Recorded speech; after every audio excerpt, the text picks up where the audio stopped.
Hey everybody, it's Tammy Salamone, the Pink Survivor. So today's video, we're going to be talking about what should I do with all of my medical paperwork. And before I get into it, don't forget to like and subscribe. Thank you for being here. The more we spread the word of my videos, the more you comment and subscribe, it really does help. Gets it out there more. Okay, so what should you do with your medical paperwork? This can apply to anybody who's actually gone through some kind of medical condition for an extended period of time. So what I did is I bought this kind of plastic folder. It's got the dividers, inside of it. And I kind of stuck everything in there. Actually, first I should answer, what should you do with your medical paperwork? You should keep it. Now, here are my reasons, and I know of people who, as soon as they were done with treatment, because it went on for so long, they were like, I'm just gonna chuck this out the window and I never want to see or talk about it again.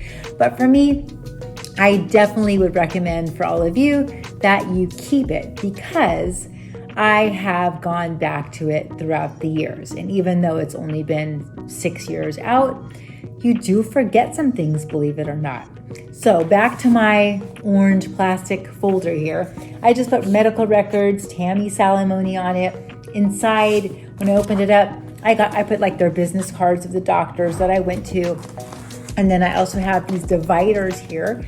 And I have one for like my breast surgeon, one for my plastic surgeon, one for my biopsy results, things like that. So it's all kind of divided up. Or just throw it all in there, but at least you have it in one place, right? So now you might ask, why do I even need to keep this? Because I really want to throw it in the trash, right? But your family members, it could be your sisters, your daughters, your mom, your aunts, even, any of your male relatives, because we know that breast cancer can also affect female and males. But when they have gone to the doctor, like for instance, my sister, when she's been at the doctor, she's sent me a message wanting to ask what kind of breast cancer did I have. And it is helpful for her and for her doctor. Of course, I have my 3 girls, so I know that's going to be helpful for them in the future as well. Knowing maybe more details about what kind of cancer you have will help them. Like, for instance, I was diagnosed at 48, so my daughters at 38 will be allowed to start getting mammograms, so 10 years earlier than my diagnosis. So that's, of course, something like our age, something you can remember. But for me, I've been able to help so many other women, and it's so nice because they've gone back and they've actually asked me, where was the tumor located? What size was it? What are the hormone status? What stage is it? And a lot more details than just that.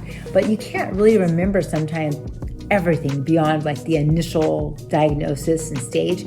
So you do forget some of those fine details, and that's why I have this to go back to and kind of look at. Now, what you can do is you can go back to the records department at the hospital. So where I had my double mastectomy and my cancer treatments, you can go back there. And I think back 6 years ago, it was only, $10, $15 maybe. No more than that. And they were able to print out everything that I needed.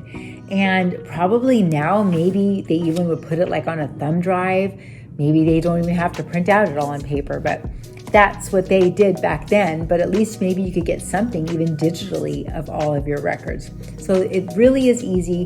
That is available to you, and maybe you didn't even know that, but that is something that you can look into. And if you're helping other people, even if you're not, trying to be like me and helping people all over the world, if you're just helping your next door neighbor or your cousin or something like that becomes diagnosed, it is nice to be able to compare their exact diagnosis with yours, because there's so many different types, right? And different stages.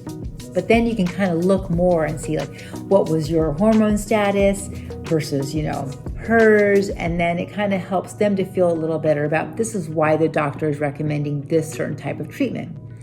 So I hope that's helpful. And yeah, as far as your medical records, if you haven't already thrown them away, maybe just get something you can kind of store them in easily and just put it in the cupboard, and you don't have to think about it, but at least it's there if you need it. All right, thank you so much for joining me. I'll see you guys next time.